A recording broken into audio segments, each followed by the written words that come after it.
राम राम जी। अब ये रणसिंगा तो चुनाव तक चलेगा।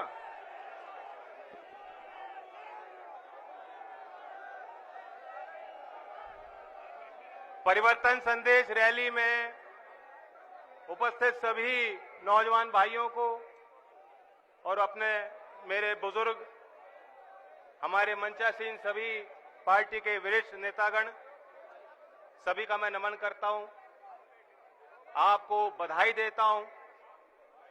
नाम हमने परिवर्तन संदेश दिया और कल का दिन भी आपने देखा। गुरु नानक जी की जयंती के अवसर पे पहली बार देश के प्रधानमंत्री ने सार्वजनिक तौर पे माफी मांगी।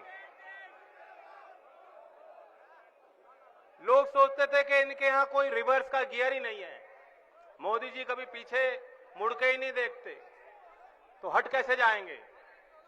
लेकिन जो किसान लगातार आपके यहां नजर भी थी और भरपूर प्रयास भी आपने किए, पूरा सहयोग किया उस आंदोलन को। ये वाकई हमारी परिवर्तन संदेश रैली नहीं रही, ये तो जश्न मोहब्बत, जश्न किसान में तब्दील हो गया। ये जीत किसान की है, अन्नदाता की है। जो सरकार के लोग, सरकार के कुछ चंद दलाल कब्जा करना चाहते थे, आपके खेती पे कब्जा करना चाहते थे, जो ये दलील देते थे कि मुट्ठी भर किसान क्या कर लेंगे, उनका अहंकार चूर कर दिया।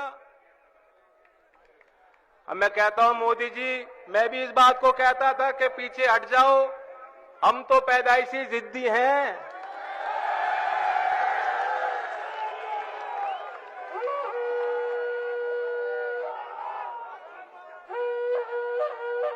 मैंने उनको बार बार सलाह दी, मान जाओ बात को। कहां झगड़ा मोल ले रहे हो। इन्होंने जो जो ताकतें थी देश पे कब्जा करना चाहती थी, उनको खदेड़ा था, और तुम्हें भी जो है नाक रगड़नी पड़ेगी। आज उन्होंने माफी मांगी, लेकिन अभी भी ऐसा मत मानना ये लड़ाई अधूरी है, ये तो शुरुआत है। आपने एक संदेश दिया, उसकी गूंज दूर तक है। जब जब जुल्मी जुल्म करेंगे सत्ता के गलियारों से, चप्पा चप्पा गूंज उठेंगे इनकलाब के नारों से।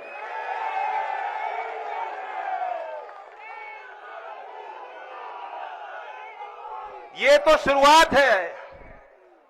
आज आपने हर एक कार्यकर्ता के आत्मविश्वास को जिंदा कर दिया। जिन्हें आप आंदोलन जीवी कहते थे, हर अच्छे नागरिक को आंदोलन जीवी बनना पड़ेगा। अगर आप अपने बिजली बिल से परेशान हो, गन्ने का 14 दिन में पेमेंट नहीं हो रहा, अगर किसान उससे परेशान है, हमारे काबिल नौजवान होनहार भर्ती प्रक्रिया हो जाती है, ज्वाइनिंग नहीं होती, नौकरी नहीं मिलती, अगर मेरे युवा भाई और बहन परेशान हैं, एक ही तरीका है, आंदोलन जीवी बनना पड़ेगा।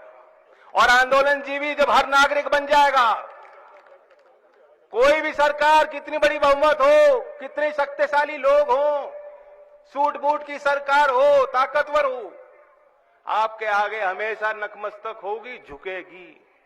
मैं इस मौके पे बगरा की जमीन से, ये क्रांति की धरती रही, यहां के लोग लड़ना जानते हैं, संगठन का मोल जानते हैं। इस धरती पे मैं चौधरी अजीत सिंह जी को भी श्रद्धांजलि दूंगा, क्योंकि आप सब जानते हो, हम भूल नहीं सकते, ये उनकी आखिरी इच्छा थी और आखिरी क्रिया थी कि आज उनकी जीत है, और वहां ऊपर से अगर उनकी निगाह हम पे पड़ेगी तो वो जरूर ये संदेश वहां तक पहुंचा होगा, वो खुश होंगे। आज उनकी आत्मा को शांति पहुंची होगी। लेकिन मैं आपको सचेत कर रहा हूं, बार बार होशियार रहने की जरूरत है। क्यों? इनकी यूनिवर्सिटी की डिग्री किसी ने देखी नहीं मोदी जी की, लेकिन झूठ बोलने में इन पे सबसे बड़ी डिग्री है। Entire science of lying, of झूठ, अगर ऐसी कोई डिग्री बनी होगी तो इनके पास माशाअल्लाह जरूर होगी।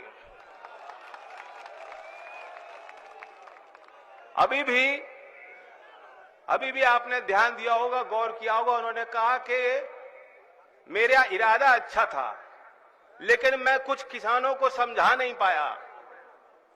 ऐसा नहीं है कि आप कुछ किसानों को समझा नहीं पाए, किसान अपने आप समझ गए, किसानों ने समझ लिया, किसान की अगली पीढ़ी ने समझ लिया। वे अपनी लाभ हानि को जानते हैं, पहचानते हैं, वे गवार नहीं है। चौधरी चरण सिंह जी देश के प्रधानमंत्री बन सकते हैं तो आज भी झोपड़ में पैदा होने वाला, गांव के स्कूल में पढ़ने वाला हर बच्चा देश का प्रधानमंत्री भी बन सकता है, वह वकील भी बन सकता है, वो विद्वान है, वह जानता है सरकार के कामकाज कैसे होने चाहिए और कैसे नहीं होने चाहिए, क्या हिसाब किताब है। आज वो समय नहीं रहा, मोबाइल फोन के माध्यम से नौजवानों को पूरी जानकारी। और हम तो यहां यूपी की सरकार से तंग हैं, बाबा को नहीं मालूम कुछ भी। बाबा तो मस्त रहते हैं, वो सर पे जो है फल फूल की टोकरी लगा के पूजे पाठ में लगे रहते हैं, उन्हें कोई मतलब नहीं है। उन्होंने, वो तपस्वी हैं, उन्होंने त्याग दिया। अब मैं नहीं जानता आपने क्या त्यागा। ये जो कह रहे हैं वह गद्दी लखनऊ की त्यागनी पड़ेगी, वह भी त्यागनी पड़ेगी गद्दी योगी जी। अब योगी जी को जैसे मैं आपको उदाहरण देता हूं, ये तो पता ही नहीं होगा कि हमारी प्रदेश की अर्थव्यवस्था गर्क में जा रही है। सरकार की आज माली हालत अच्छी नहीं है, खजाने को खाली कर दिया गया है। फिजूली खर्चे में देश भर में चप्पे चप्पे पे इन्होंने अपनी होर्डिंग लगा रखी है। मीडिया वालों को खरीदने में सारा पैसा धन लुटाया जा रहा है और जन सुविधाओं के लिए उनके नाम पे कुछ नहीं। वेतन नहीं मिल रहा सरकारी कर्मचारियों को, कई महीने से वेतन नहीं दे पा रही सरकार। 2017 में उत्तर प्रदेश के बजट को आप देखें तो 4 लाख करोड़ का कर्जा था, 5 साल में 50% बढ़ा दिया और 6 लाख करोड़ से भी ज्यादा कर्जा आज उत्तर प्रदेश पे है। यानी उत्तर प्रदेश के हर व्यक्ति पे, आप सब पे लगभग 26,000 अनुमानित कर्जा है। क्या कोई गरीब आदमी, रिक्शा चलाने वाला, मजदूरी करने वाला, कारीगर, बुनकर, क्या वह 26,000 रुपए चुका सकता है? 26,000 तो बहुत है। आपके घर में बिजली का बिल आ रहा होगा 4, 5, 6,000 तो आ ही रहा होगा। अब ट्यूबवेल पे जो मीटर लग रहे हैं उस पर भी आएगा। देने का बोध है क्या? तो ये भी ठान लो। आपने ठान लिया था कि हम पीछे नहीं जाएंगे, कानून हटेंगे, और आज फिर ठान लो। हमने तो ठान लिया है, आप हमें मौका दोगे, मजबूती दोगे, सरकार बनेगी। ये जो बिजली के बिल से आप परेशान हो, हमने ठान लिया कि किसान और बुनकर के लिए पुराने बिल माफ और आगे की दर हाफ हम करेंगे।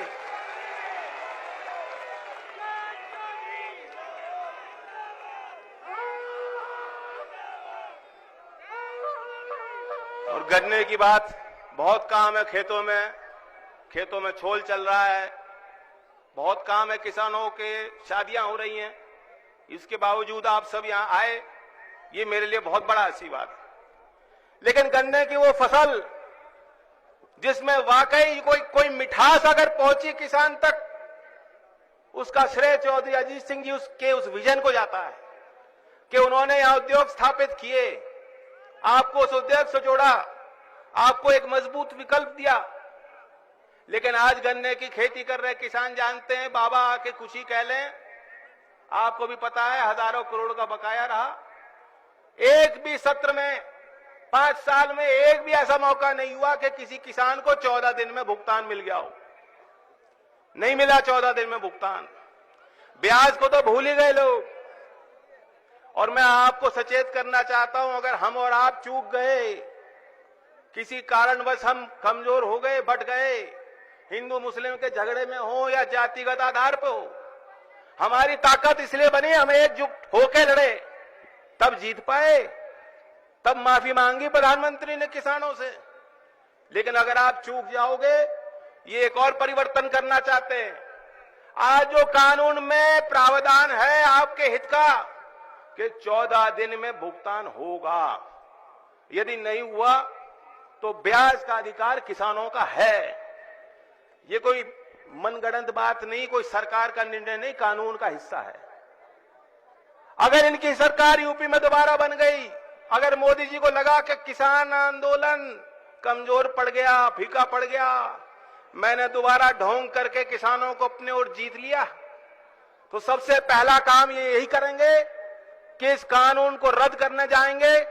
और ये चाहते हैं कि एक मुश्त नहीं, किश्तों में गन्ने की खेती कर रहे किसानों को किश्तों में पेमेंट हो। तब लग जाएंगे 1 साल 2 साल, लगे तो लगे।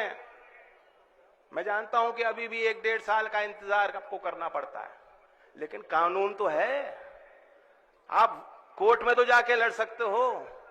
ये तो उस कानून को बदलना चाहते हैं।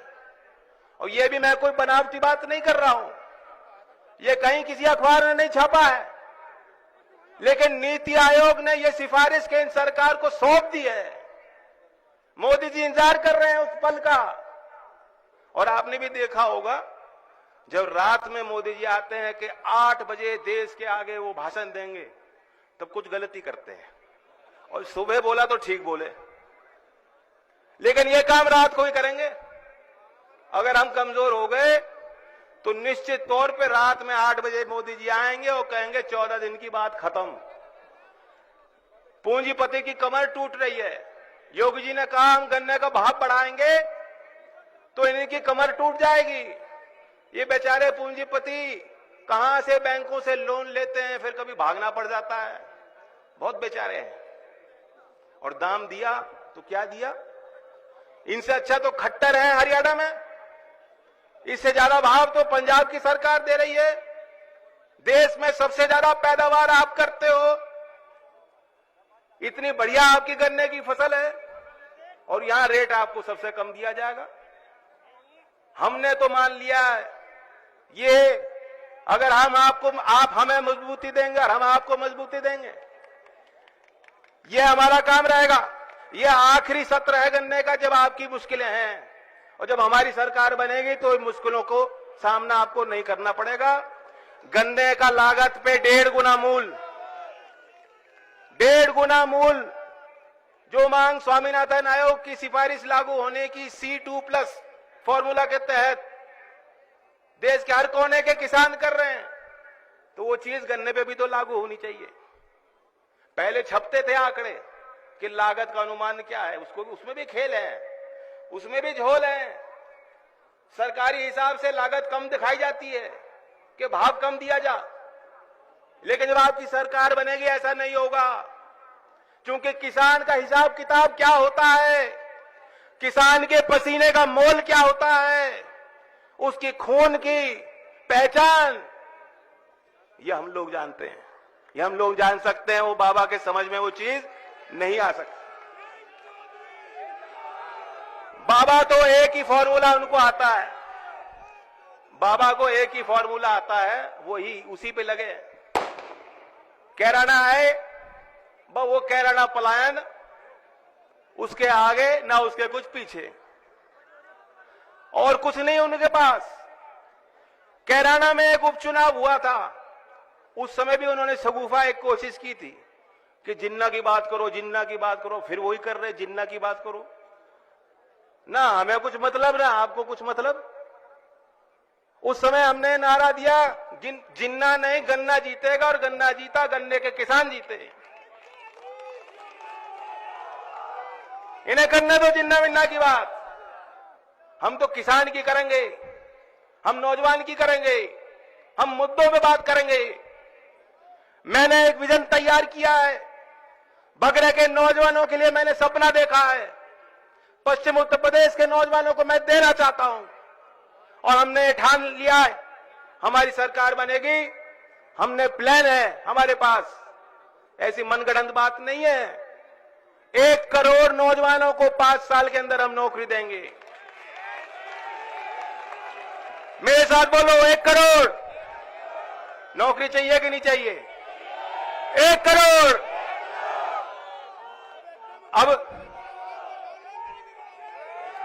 अब कोई, मैं हिसाब भी दूं, अगर कोई कहेगा भाई 1 करोड़ तो ज्यादा बात हो गई, ये तो ज्यादा हो गया, हो सकता है कोई आदमी सोचे इस बात को। आप हिसाब लगाओ, प्रदेश की आबादी कितनी है और 1 करोड़ उसका हिस्सा कितना है। 5 साल में अगर उत्तर प्रदेश के 3 से 4% नौजवानों को भी हम नौकरी नहीं दे पाएंगे तो क्या हमारा हक है राजनीति करने का? हमारा हक है। मैं एक भी दिन नहीं लगाऊंगा, त्याग कर दूंगा, ऐसी सत्ता को छोड़ दूंगा अगर मैं अपने नौजवानों को नौकरी नहीं दे पाऊंगा।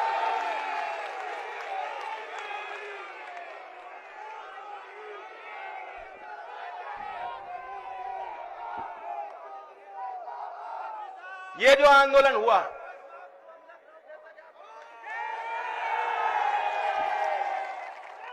चलो लखनऊ में चाट खिलाएंगे आपको।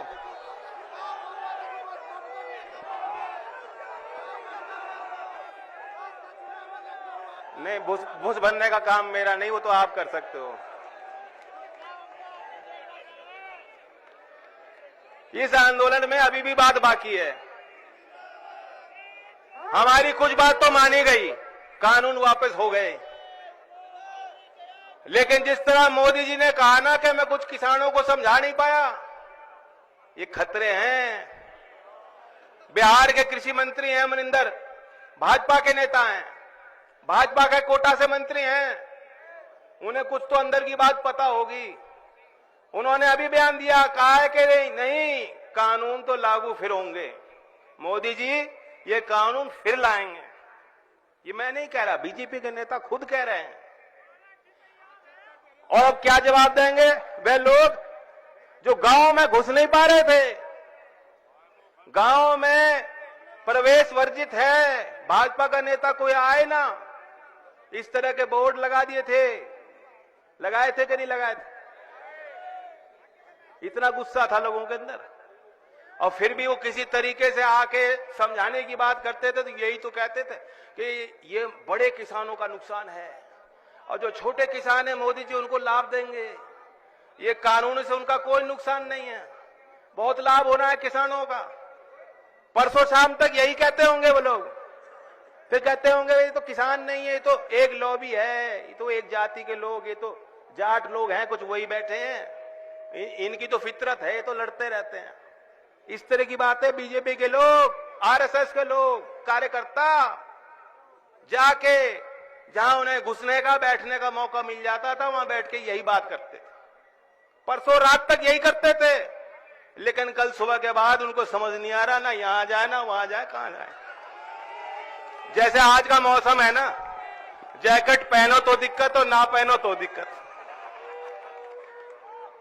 मोदी जी भी मौसम ही देख रहे हैं मुझे लगता है, समझ नहीं आ रहा सर्दी हो रही है गर्मी हो रही क्या है। तो मौज लो, लेकिन अभी काम अधूरा है।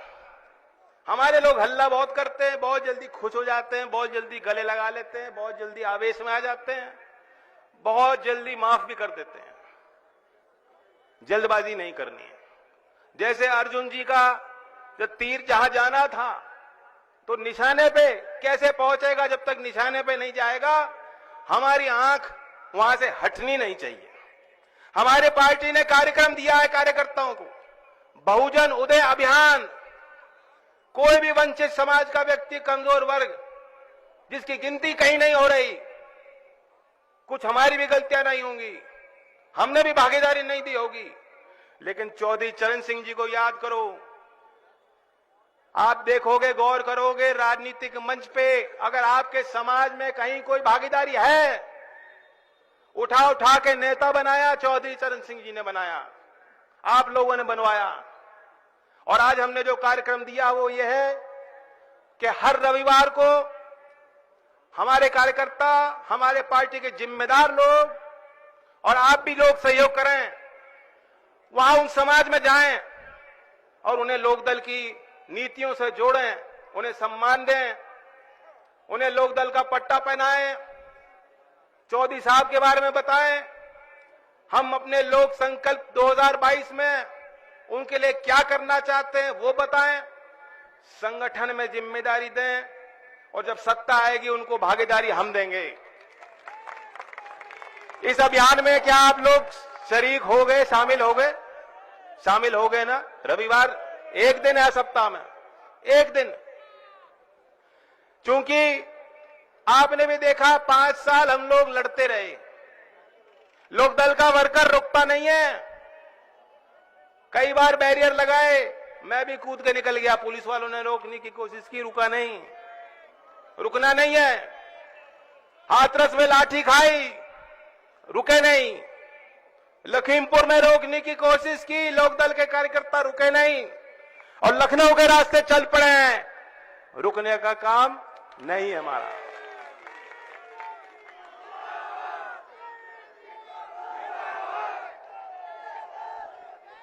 अब मैं यही संदेश दूंगा, जो कल सरकार का फैसला है, जो भी आंदोलन से जुड़े किसान निर्णय लेंगे, मैं ऐलान करता हूं, क्योंकि उस फैसले के बाद पहला ये कार्यक्रम है जनता के बीच, किसान के बीच हम लोग खड़े हैं और यहां जो फैसला आप लोग देश तक वो पहुंचेगा। मैं उनको ये उम्मीद दिलाता हूं, विश्वास दिलाता हूं कि जो भी फैसला है वहां दिल्ली में बैठ के वो लोग लेंगे। लोकदल का हर एक कार्यकर्ता उनके साथ रहेगा। हमें एमएसपी की लड़ाई भी लड़नी है, बिजली के कानून की वापसी की लड़ाई भी हमें लड़नी है और राजनीतिक लड़ाई, राजनीतिक चोट निरंतर भाजपा को देनी है। जो किसान विरोधी, गरीब विरोधी, देश विरोधी ताकतें हैं, उन्हें हमें मात देनी है। जय हिंद, जय भारत, जय किसान, जय नौजवान।